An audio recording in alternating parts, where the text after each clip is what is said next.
في مدينة لا تعترف إلا بالمال، ولد كانغ إنها بلا اسم يحميه. كان يعيش في أطراف المجتمع، ينظر إلى الأبراج العالية من بعيد، ويؤمن أن تلك العوالم ليست له، إلى أن عرف الحقيقة. مرحبا بكم في قناة ملكة. دراما غاي فيديو جديد غيت لفترة بسبب دراسة أصدقائي. تجدون رابط قناة تليجرام أسفل الفيديو لمن يريد مشاهدة مسلسلات دراما. أصدقائي، أشترك في قناة فهذا يشجعني، والآن فلنبدأ.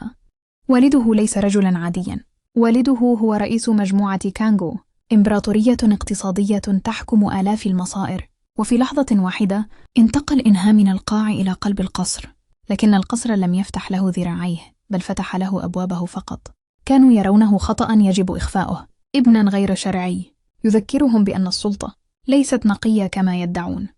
إلى جانبه كان دائما هانا تاي أو، صديق الطفولة، الشاب الهادئ الذي تعلم منذ صغره أن العالم لا يرحم الضعفاء.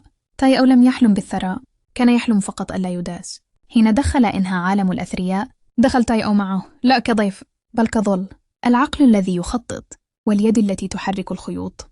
قالا معا: إن لم يعترفوا بنا سنجعلهم يخضعون لنا. خطوة بعد خطوة، صفقة بعد صفقة، بدأ اسمهما يذكران في أروقة الشركة.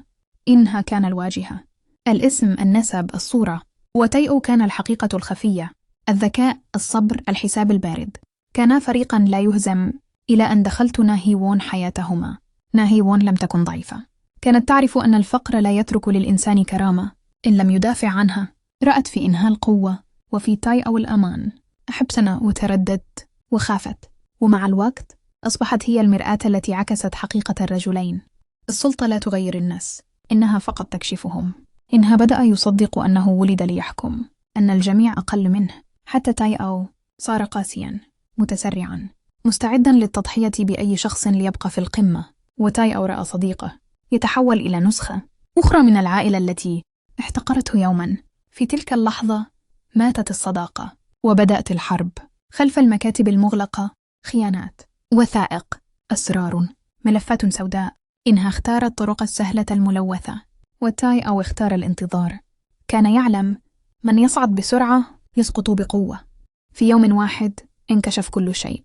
العائلة التي وعدت بالحماية تخلت، الأصدقاء اختفوا، الاسم لم يعد درعا. وقف إنها وحيدا، ليس لأنه ابن غير شرعي، بل لأنه سمح للسلطة أن تبتلعه. سقط لا من القصر، بل من نفسه. تاي أو لم يحتفل، لم يبتسم. وصل إلى القمة، لكن الطريق كان مليئا بالخسارات. صديق، حب، جزء من إنسانيته. أما ناهي وون فاختارت النجاة، خرجت من اللعبة وأنقذت نفسها قبل أن تلتهمها السلطة. ليست كل وراثة نعمة، ولا كل قمة انتصار. أحيانا الوريث الحقيقي هو من عرف متى يتوقف،